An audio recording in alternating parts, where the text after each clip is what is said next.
뉴노멀 시대. 발전하는 과학의 시대 속 인간은 인문학에 대한 관심이 더욱 짙어지고 있습니다. 우리의 인문학적 소양을 올려드릴 책을 소개합니다. 제목 퇴근길 인문학 수업. 저자 백상경제연구원. 출판 한빛비즈. 기획 리딩 송진호.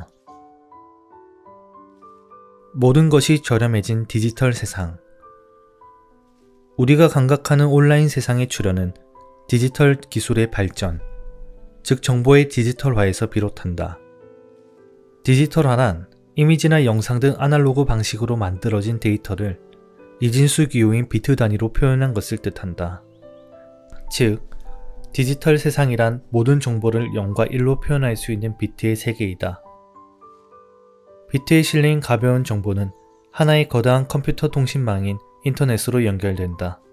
이로 인해 사용자들은 뉴스와 광고 등 각종 정보는 물론 우정, 사랑, 신뢰 등의 감정에 이르기까지 거의 모든 것을 아주 저렴하게 얻고 소통할 수 있게 된다. 이것이 디지털 기술의 핵심이다. 온라인 세상에서는 정보의 검색과 복제, 전송, 추적, 검증 등에 들어가는 5가지 비용이 현실 세계보다 크게 저렴하다. 이런 특징은 여러 가지 변화를 몰고 왔으며 특히 비즈니스 영역이 급전환을 맞았다. 그 중에서도 음악, 신문, 책, 영화, 광고, 교육, 통신, 소프트웨어 등 디지털화를 가능한 정보재 산업은 그야말로 혁신을 맞이하게 된다. 이 단계를 정보혁명이라고 한다. 첫째, 인터넷은 정보 검색을 비용을 크게 절감시켰다. 예전에 필요한 물품을 좀 더 저렴하게 사려면 상점 여러 곳을 찾아다니는 등 발품을 팔아야 했다. 수업도 마찬가지다. 학기 말 과제를 완성하기 위해 도서관 자료 대출이 필수이던 시절도 있었다.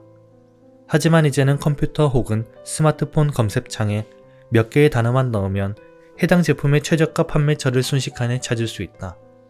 앉은 자리에서 전 세계의 유명 대학의 도서관 자료를 원문까지 확인할 수 있다.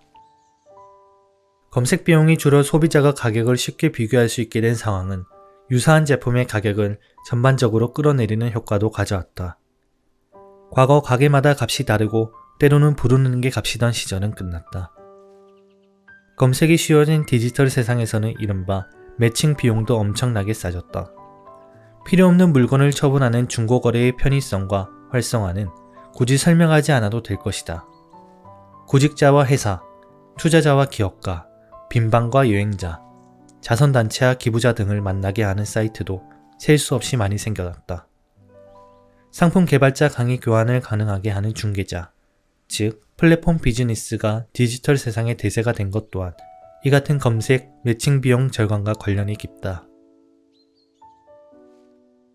네이버나 다음, 구글 같은 포털 사이트, 옥션과 아마존 같은 전자상거래 사이트, 페이스북과 틴더 같은 SNS, 우버나 에어비앤비 같은 공유 경제 서비스 분야의 주요 기업이 플랫폼 기반 비즈니스의 대표적 사례이다. 디지털 세계의 두 번째 특징은 한계 비용 제로 상태다. 디지털 상품의 경우 여러 사람이 동시에 사용해도 양이 줄지 않고 품질이 저하되지 않는다. 영화를 예로 들어보자. 과거 필름에 영상을 녹이던 시대에는 여러 극장에서 영화를 개봉하려면 똑같은 필름을 극장 수만큼 복제해야 한다. 복제본의 양과 노동력은 비례했고 복제본의 양과 화질은 반비례했다. 필름 하나를 더 만들려면 그만큼의 인건비가 들어가야 했고 복제본을 만들 때마다 원본 손상은 불가피했다. 하지만 디지털 영화의 복제 비용은 제로 수준이며 원본은 거의 손상되지 않는다. 이런 디지털 영화의 특징은 영화 편당 가격을 매겨 팔던 과거의 방식에서 벗어나 수백, 수천 편의 영화를 묶어 월 정액으로 공급하는 넷플릭스 등 동영상 스트리밍 서비스의 탄생을 예고했다. 한편 한계 비용 제로인 디지털 세계는 디지털 상품의 제작자 혹은 창작자의 권리를 보호받기 어려운 환경이기도 하다. 인터넷이 처음 확산되었던 1990년 후반만 하더라도 디지털 세계의 책, 음악, 영화 등의 해적판이 원작자의 동의 없이 버젓이 활개치던 무법지대였다. 비즈니스 영역에서의 저작권의 중요성이 강조되기 시작한 것도 이때부터이다. 누군가 마음만 먹으면 카세트 테이프나 CD로 음악을 복제하던 국내에서 저작권 협회의 회원들이 저작물을 보호받기 위해 철저하게 관리하기 시작한 것도 1990년 후반이었다. 인터넷으로 디지털 정보를 전송하는 비용 역시 영에 수렴하는 중이다. 정보의 운송비가 낮다는 것은 디지털 상품의 유통 비용이 거리와 상관이 없다는 의미다.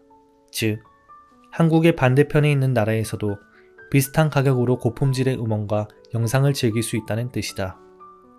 페이스북을 통해 세계 각국의 사람들과 실시간으로 접속할 수 있는 것 역시 디지털 전송 방법이 저렴해진 덕분이다. 신뢰에도 값이 매겨지는 세상. 디지털 상품의 검색, 복제, 전송 비용이 줄어들면서 예상하지 못했던 경제 효과가 나타나기도 했다. 첫째, 누군가를 추적하는 비용이 크게 줄었다. 둘째, 신뢰 등 무형의 가치를 검증하는 비용이 저렴해졌다. 이 두 가지 효과는 경제 영역은 물론 우리의 일상까지 크게 바꾸어 놓았다. 우선 추적 비용의 절감은 개인 맞춤형 콘텐츠나 서비스의 탄생을 가능하게 했다. 온라인 세상에서 물건을 구매하거나 원하는 정보를 검색해본 사람이라면 누구나 온라인 세상에서 움직인 흔적이 고스란히 기록되어 보관되는 점을 눈치챘을 것이다. 이렇게 저장된 정보는 지우기도 어렵다. 이런 기록을 모아 볼 수 있는 디지털 세상에서는 누군가를 추적하는 일이 의외로 쉽다. 넷플릭스만 하더라도 사용자가 봤던 동영상 내용을 추적하고 분석해 취향 저격 콘텐츠를 추천해 사용자들이 더 많은 영상을 소비하게 만든다. 이런 추세에 발맞춰 많은 기업이 개인 맞춤형 제품 광고로 마케팅을 전환하고 있다.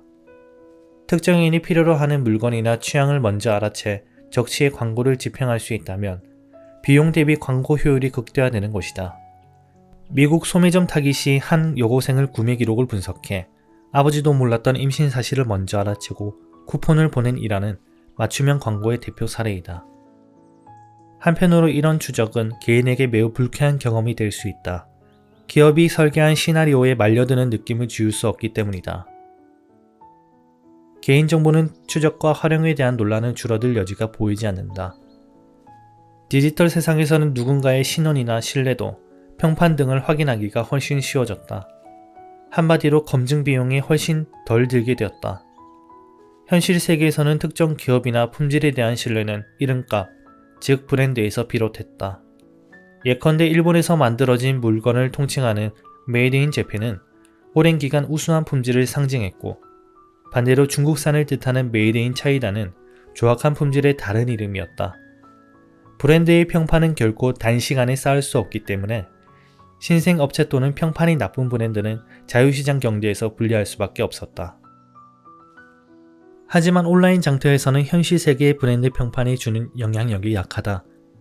온라인 쇼핑몰의 구매자들이 올리는 별점 리뷰는 언제든지 평판을 바꿀 수 있다. 대표적인 사례가 샤오미다. 중국 전자제품 회사 샤오미가 만든 상품 중에는 가성비가 좋다는 소문이 삽시간에 퍼져 불티나게 팔리는 적도 적지 않다. 이런 추세라면 초기에 얻은 별칭인 대륙의 실수는 이제 디지털 세계의 역사로 남을 듯하다. 저렴한 검증 비용은 온라인 세상에서 새로운 비즈니스가 싹튼 원동력이기도 하다. 우버나 에어비앤비 등의 성공은 사실 이 같은 온라인 평판 시스템에 기대고 있다. 택시 무면허자의 차를 타고 숙박업소로 공인받지 않은 누군가의 집에 머무르는 일은 사실 굉장히 위험할 수 있다. 하지만 이용자들의 좋은 평판이 쌓이면서 안정을 보장받고 신뢰도 얻었다. 수요가 늘어날수록 공급이 증가하는 경제 원리가 작용하기 시작한 것이다. 온라인 세상에서는 신뢰 추락도 순식간에 벌어진다. 배달앱에 의존하는 소상공인들은 나쁜 벌점을 연속으로 받는 별점 테러로 일이 줄어들어 생존의 위협에 내몰리기도 하다.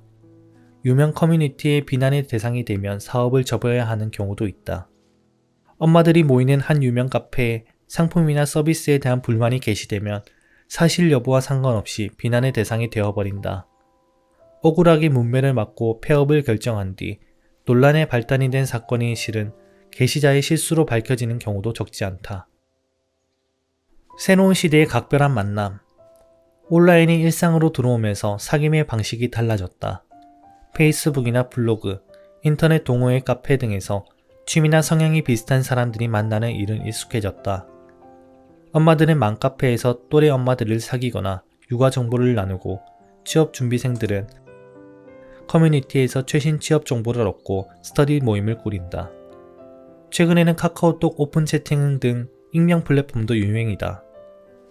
단기 여행 동행자를 찾거나 같이 달리며 운동할 사람을 모집하는 등의 목적 지향적 활동에는 통성명도 필요하지 않다는 게 이들의 의견이다. 만남과 관계의 극적인 변화로 가장 자주 거론되는 현상이 온라인 데이팅의 유행이다. 보수적인 한국 사회에서는 온라인 데이팅이 그저 가벼운 만남 정도로 치부하기 쉽지만 온라인에서 만나 결혼하는 사람들이 꾸준히 늘면서 부정적으로 보던 편견도 줄어드는 추세이다. 이는 단지 지역적 현상이 아니다. 글로벌 온라인 데이팅 앱 틴더는 인기가 이를 반증하고 있다. 2012년 처음 선보인 틴더는 현재 190여 개국에 서비스하고 있다. 2019년 기준으로 1억 건 이상의 다운로드, 300억 건 이상의 매칭 기록을 자랑하고 있다. 월 3만원 정도의 유료 서비스를 이용하는 사람만 해도 전 세계에 400만 명이 넘는다. 글로벌 앱 분석 업체 앱애니가 발표한 자료에 따르면 틴더는 게임을 제외하고 2019년 전 세계인이 가장 많은 돈을 지불한 앱으로 조사되었다. 온라인 데이팅이 가벼운 만남을 넘어서고 있다는 사실은 연구 결과로도 확인할 수 있다. 미국 스탠퍼드 대학교 마이클 조센필드 교수의 연구에 따르면 미국 이성의 부부 커플의 약 40%가 온라인 또는 데이팅 앱으로 만남을 시작했다. 친구나 가족의 소개, 같은 동네 혹은 학교 친구, 사내 커플 등 전통적인 연애 대상을 찾던 비중을 모조리 뛰어넘은 수치였다. 1990년 후반까지만 해도 1에서 2%에 그쳤던 온라인 만남이 10년 만에 짝을 고르는 최고의 방법이 된 것이다. 오늘은 인문학의 첫 시간, 디지털과 인터넷의 힘에 대한 글을 읽어보았습니다. 변화하는 시대에 적응하는 것, 우리 사업의 시작입니다. 감사합니다.